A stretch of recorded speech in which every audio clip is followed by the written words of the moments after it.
जिसके बाद रूस ने अमेरिका को चेतावनी दी थी कि मैरिनेरा जहाज पर सवार रूसी नागरिकों के साथ अगर कुछ गलत हुआ तो अंजाम बुरा होगा, जिसके बाद अमेरिका ने रूस के 2 नागरिकों को छोड़ दिया था।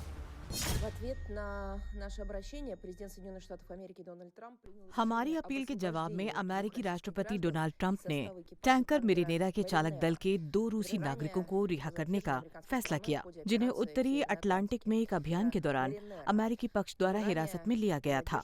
हम इस फैसले का स्वागत करते हैं और अमेरिकी नेतृत्व के प्रति आभार व्यक्त करते हैं। हम अपने देशवासियों की तुरंत वापसी सुनिश्चित करने से संबंधित सभी मुद्दों पर तत्काल काम शुरू कर रहे हैं। скорейшего возвращения наших соотечественников на родину. रूस के दबाव के बाद अमेरिका ने तो उसके दोनों नागरिकों को तो रिहा कर दिया, लेकिन टैंकर पर मौजूद 3 भारतीय मेंबर्स को अब तक रिहा नहीं किया गया। उधर अमेरिका ने रूस के एक और टैंकर ओलिना को पकड़ लिया, जिससे पुतिन गुस्से में है। ट्रंप के खिलाफ पुतिन का चाइना चक्रव्यूह।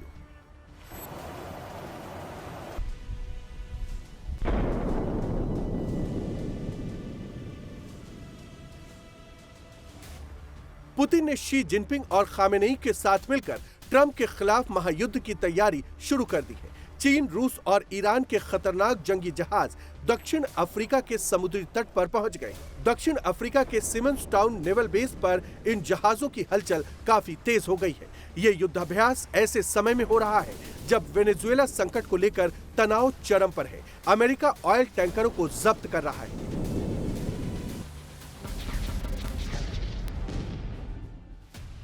दक्षिणी अफ्रीका में महायुद्ध की महातैयारी का विरोध भी शुरू हो चुका है। दक्षिणी अफ्रीका में रहने वाले यूक्रेनी इसका प्रोटेस्ट कर रहे हैं। We are here today because Russia still continues its aggression against sovereign country Ukraine and killing Ukrainian innocent people on a daily basis.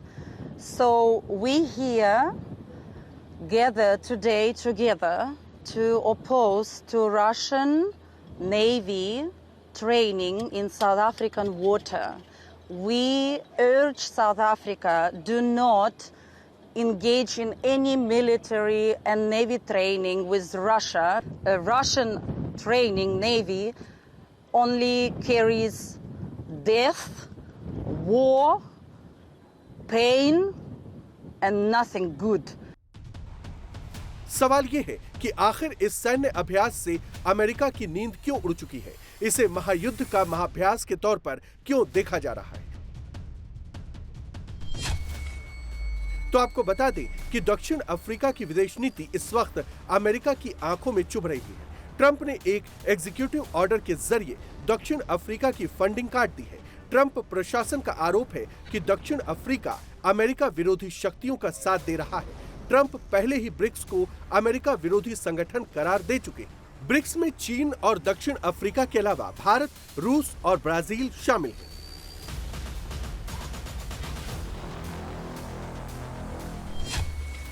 जो ट्रंप के सीने में चुभ रही है, इसलिए ट्रंप अब चीन की ऑयल सप्लाई को काटना चाहते हैं। पहले वेनेजुएला पर कब्जा किया और अब ट्रंप की नजर ईरान पर है। लेकिन इस बीच यूरोप में अमेरिका के खिलाफ विरोध तेज हो गया है। इटली ने अब खुलकर अमेरिका का विरोध शुरू कर दिया है और अब यूरोप से पुतिन से बातचीत करने की अपील की है। Penso che però Macron abbia ragione su questo. मेरा मानना है कि अब वो समय आ गया है जब यूरोप को भी रूस से बात करनी चाहिए, क्योंकि अगर यूरोप इस दौर की बातचीत में केवल एक पक्ष से बात करके ही भाग लेने का फैसला करता है, तो मुझे डर है कि अंत में उसका सकारात्मक योगदान सीमित ही रहेगा। लेकिन अगर हम रुक रुक कर बातचीत जारी रखते हैं तो हम पुतिन का भला कर रहे होंगे, और मैं जीवन में ऐसा कभी नहीं करना चाहती। Riaprire le interlocuzioni con la Russia e dall'altra di andare in ordine sparso mentre lo facciamo noi faremo. America ने जिस तरीके से पहले वेनेजुएला पर दादागिरी दिखाई, वेनेजुएला के राष्ट्रपति को उठाकर ले गया, ग्रीनलैंड पर कब्जे की बात कर रहा है, ईरान पर हमले की धमकी दे रहा है और रूस के ऑयल टैंकर को जब्त कर रहा है,